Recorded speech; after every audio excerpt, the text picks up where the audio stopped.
Alright, this is my rope bag. I have 200 feet of Blue Moon on my bag. I keep a pinto pulley, a pear-shaped screw link, and a quickie. Of course, my throw bag, and hand-tossed 75-foot anchor. And that's what I'm going to pull my line to right now. This is about setting. We always go like a base anchor or a canopy anchor. And to me, I think there's some other options in there. It's like saying I only do SRT or I do DDRT, and to me there's a blend between all of that all of the time. So the concept with this, I don't know what to call it. I think maybe I'll call it a mid-all anchor. We got a basal anchor, we got a cinch canopy anchor, and I'm going to put this one in the middle. But the concept is, with a base anchor, one of the issues is dropping stuff on it. If I drop my saw on that line going down there, or if somebody on the ground messes with it or damages it, it's a little bit out of my reach and out of my control. This is also something that will allow me to not have to apply some kind of quick release or a slip knot or a releasable base anchor. So what we're going to do is we're going to use that basal anchor and make it a mid-all anchor. One issue is the load, and I would say on this, you know, it's always up to 2 times, but in reality the load that's going to be placed at that anchor is probably about 150%. All right, that's my half of a whipping knot that I always use most of the time. It's extremely secure, it doesn't come off, and it does take a little bit longer to do than say a girth hitch or a pile hitch or some of the other options. But when you cinch that down like that, it's easy to pull it loose from the tail, but it never comes off. Well, never say never, but you know what I mean. The concept is that anchor, like so many trees, they'll have some kind of codominant program going, or when you get up into the upper parts of the canopy where you'd really like to have your anchor, do your stress test and all those things.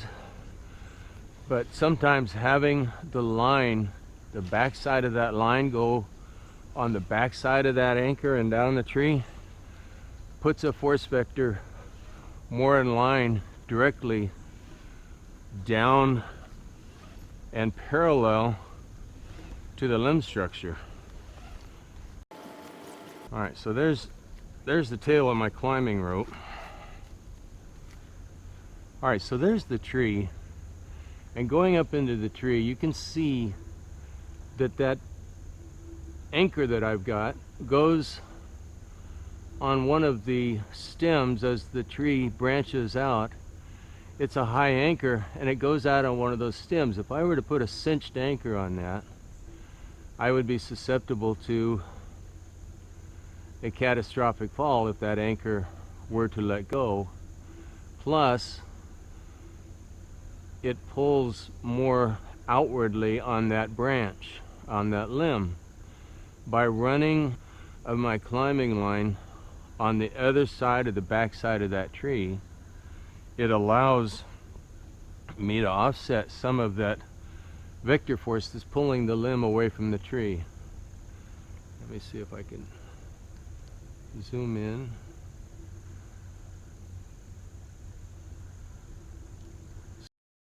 So there's the anchor up there that's about 75 feet up. It's a great anchor, but it's high in the tree, but it's out there a little bit. And there's another crotch directly behind that. If I even got higher, it would be great to run that behind that. But I like to have my anchor accessible to me someplace up in the tree. So I'm going to set this on one of these lower branches that is really easy to hit with a hand toss. Plus, I can take that anchor, once I reach that mid anchor I can take it with me and reset it as I go. So let's set that and see what that looks like.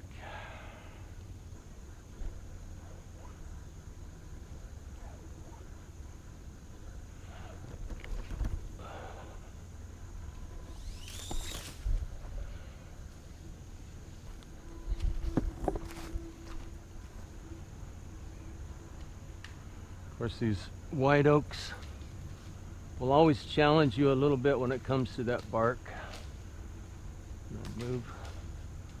I'll move this bag a little further in.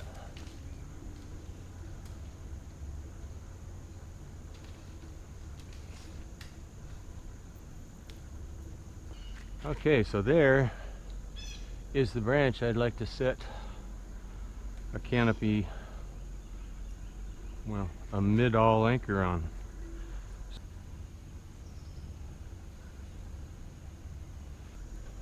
Alright, so there we've got the end back. So now actually what I'll do is, to make this easy to toss higher and to advance, I'm just going to tie this on with a anchor knot.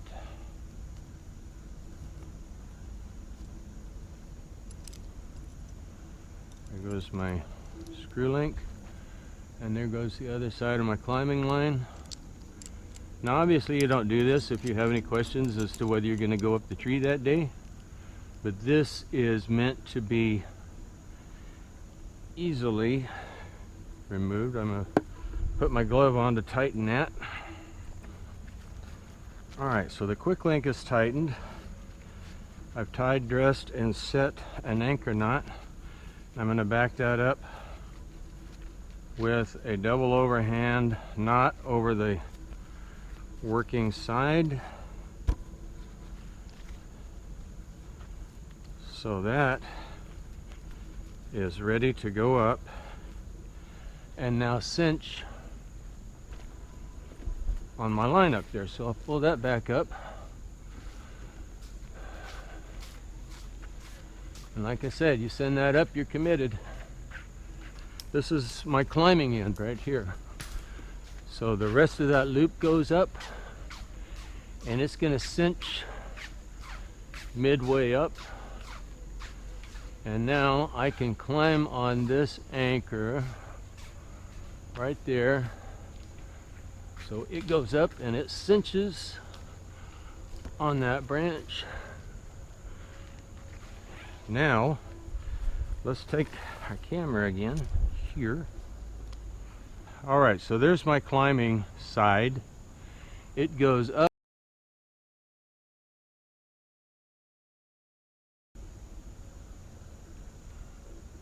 A 75-foot anchor or a 75-foot tie-in point.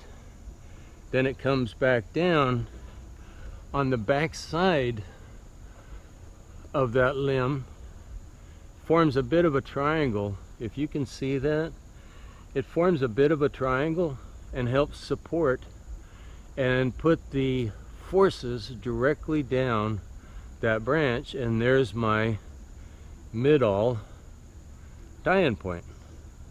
So now I have given myself all of this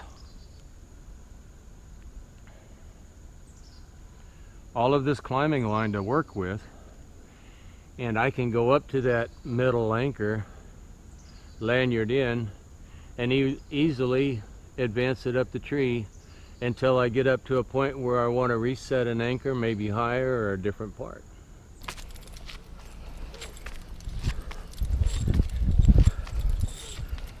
And there is my cinched mid anchor.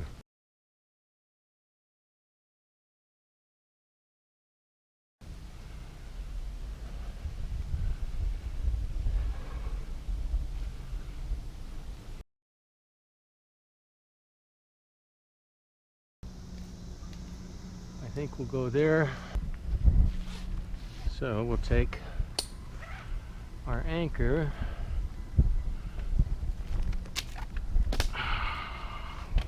I can never hit him on the first shot. Alright, so now we'll just take, and this is going to be another cinched upple. This is like an upple anchor. We had a basal, a middle, and now we're kind of making ourselves an upple anchor. Put it on that side, and there we go. I'll climb up, lanyard in again.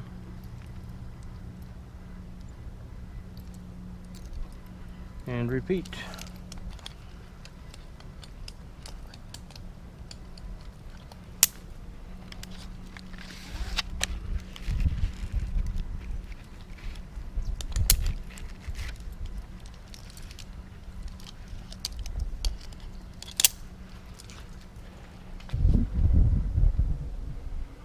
Alright, I still have some triangulation on this limb.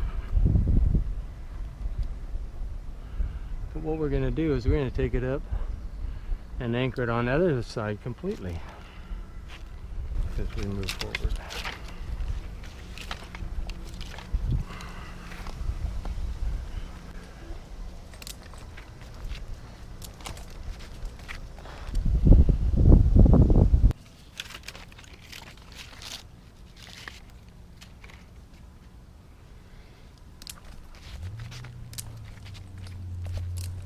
After that climb, this is what I've ended up with. Moved my anchor. It was pretty easy to move from the beginning. And now I have a cinched canopy anchor about 80 feet up the stem. And my pull down.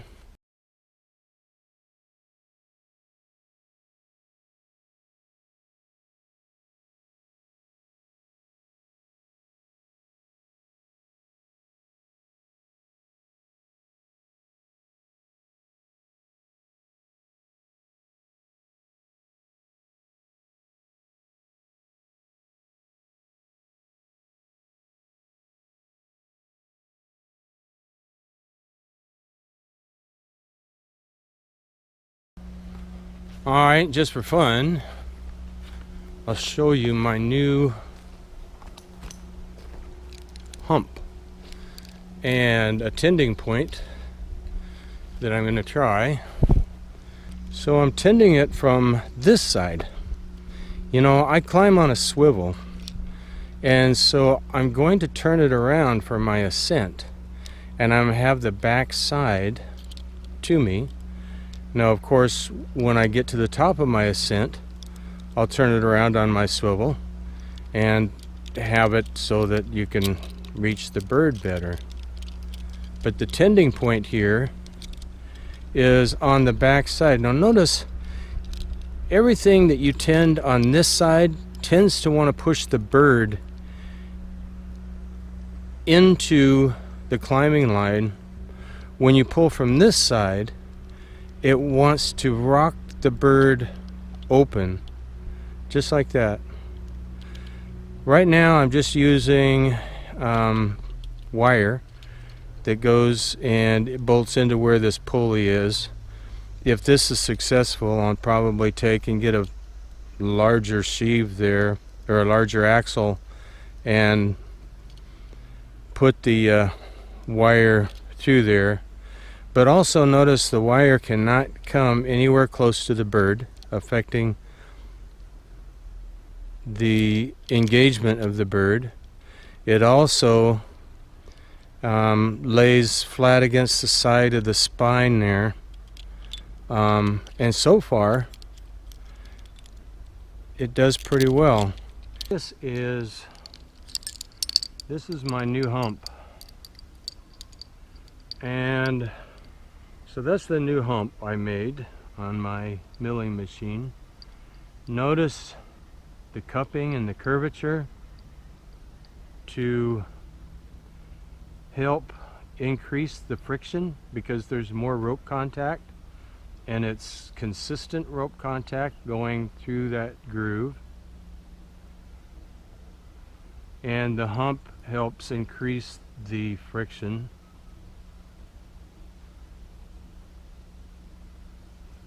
Anyway, I'm kind of liking this. There is that space when it's tending, and when I pull up on this back side and there's tension on the rope, notice how with this, I'm doing a rope walker, so I'm walking up. Notice how the bottom part of that, because the pulley opens up, notice the bottom opens up, and so now it's basically a straight shot for the rope runner going up the rope. And yet when I push down on it, everything starts to play with the curvature, increasing the friction here and making the bird so much more smooth. So let's quit talking about it and climb on it. Boy, it sure makes that great. Jeez.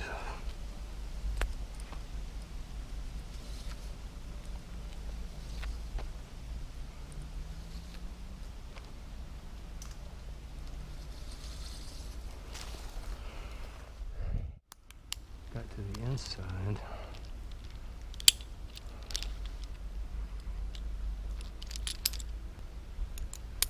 Okay, so if the socket goes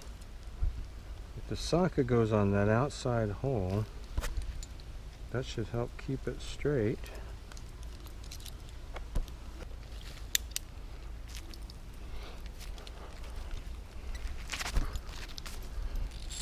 Oh yeah, okay. That tends very nicely. And notice it automatically turns around for some reason, probably because I've got my foot and I'm pulling it out that way. But on the way up, it swings back around this way. The wire bends around the back side right there. That's pretty slick. There might be something to this.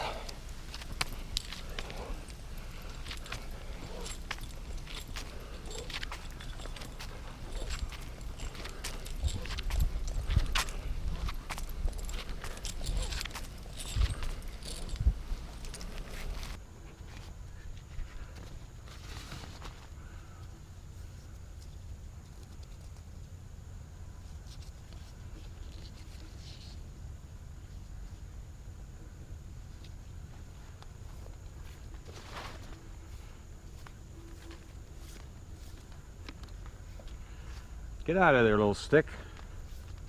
Why is it the little leaves and sticks love to just jump right into my throw bag?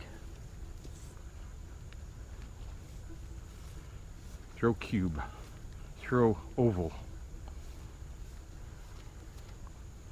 They do, man. They just leap out of the ground and jump in there. And I love this throw oval. There's another one. I can gather up leaves from everywhere and get those to go in there too. I'm not doing it right now, but one little trick I'll do sometimes if I have it in a pile is make sure that you kind of throw your throw line up over a tree or a branch high, and then it lifts it up out of that pile rather than dragging across the pile.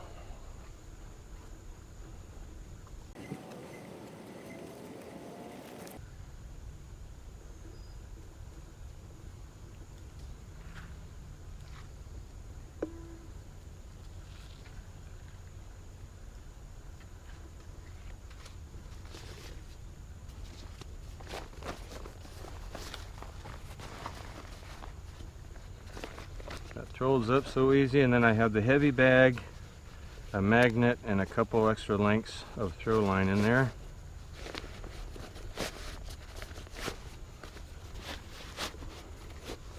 And what I like about that is it folds up into a nice size that actually fits into a rope bag. When my rope's in there, this lays on the top of it and it fits in nice. It's not square, it's oval. In this case, I'll just put it in the bottom with my gloves. And I've got to go someplace right now, so I'm gonna have to come back and climb this.